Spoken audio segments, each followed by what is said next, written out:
এই বৃষ্টির মধ্যে যদি এরকম গরম গরম খিচুড়ি হয় আর ডিম ভাজা, বেগুনটা ঘরেতে ছিল না তাই বেগুনটা ভেজে দিতে পারিনি মামুনি। যদি এরকম হয় তাহলে তো পুরো জমিয়ে যায়।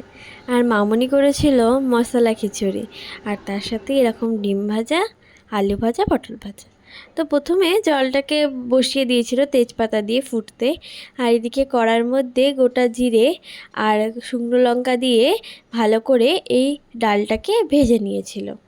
মুগ ডালটা দিয়ে যখন হালকা স্মেল চলে আসবে তারপর এটাকে দিয়ে দিয়েছিল এই ফুটন্ত গরম জলের মধ্যে। তারপরে ওইদিকে ওইটাকে একটুখানি সামান্য পরিমাণে নেড়ে দিয়েছিল। আর এখানে আতপ চাল ভেজানো ছিল, আমি ওটা দেখাইনি। তো ওই আতপ চালটাকে তারপর এর মধ্যে তুলে দিচ্ছিল।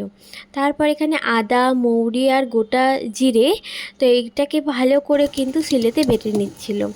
এই মশলাটাও কিন্তু এইটার কিন্তু টেস্টটা অনেকটা বাড়িয়ে দেয়, মানে মশলা খিচুড়ির।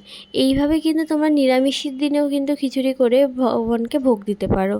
আর এখানে কিন্তু মামুনি সোয়াবিনটাকে ভিজিয়ে রেখে দিয়েছিল গরম জলের মধ্যে, তারপর কিন্তু ছোট ছোট করে কুচি করে ফেলছিল হাতের দিয়ে। তারপর এখানে আলুগুলোকে ভালো করে কড়াতে ভেজে লাল লাল করে ভেজে নিয়ে কিন্তু তুলে নিচ্ছিল। ঠিক আছে, এই আলুগুলো কিন্তু দেয়া হবে খিচুড়ির মধ্যে। ঠিক আছে, তারপর ওই আলুগুলোকে এর মধ্যে দিয়ে দিয়েছিল। দেখো তোমরা দেখতেই পাচ্ছ চালটা কিন্তু 50% কিন্তু সেদ্ধ হয়ে গেছে। তারপরে এখানে আবার হচ্ছে সোয়াবিনগুলোকে সামান্য পরিমাণে নাড়াচাড়া করে নিয়ে, খুব একটা লাল নয়, ও দিয়ে কিন্তু ওটাকেও কিন্তু তুলে দেওয়া হচ্ছে। এবার হচ্ছে মশলার পাড়া। তারপর কড়ার মধ্যে তেল দিয়ে এই টমেটোগুলোকে দিয়ে দিয়েছিল, আর দুটো তিনটে শুকনো লঙ্কা, আর ওই যে বাটাটা যেটা করে রাখা হয়েছিল ওটা দিয়ে ওর মধ্যে হলুদ গুঁড়ো, নুন দিয়ে আর সামান্য পরিমাণে চিনি দিয়েছিল। দিয়ে খুব ভালো করে মশলাটাকে কিন্তু কষিয়ে নিতে হবে। অনেকক্ষণ ধরে প্রায় কষিয়ে নিয়েছিল যতক্ষণ না টমেটোটা সেদ্ধ হয়।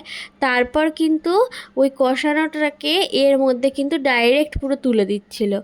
ঠিক আছে, এইটা কিন্তু হতে হতেই, মানে চালটা 50% হতে হতেই কিন্তু এই মশলাটা কিন্তু তুলে দিয়েছিল মামুনি।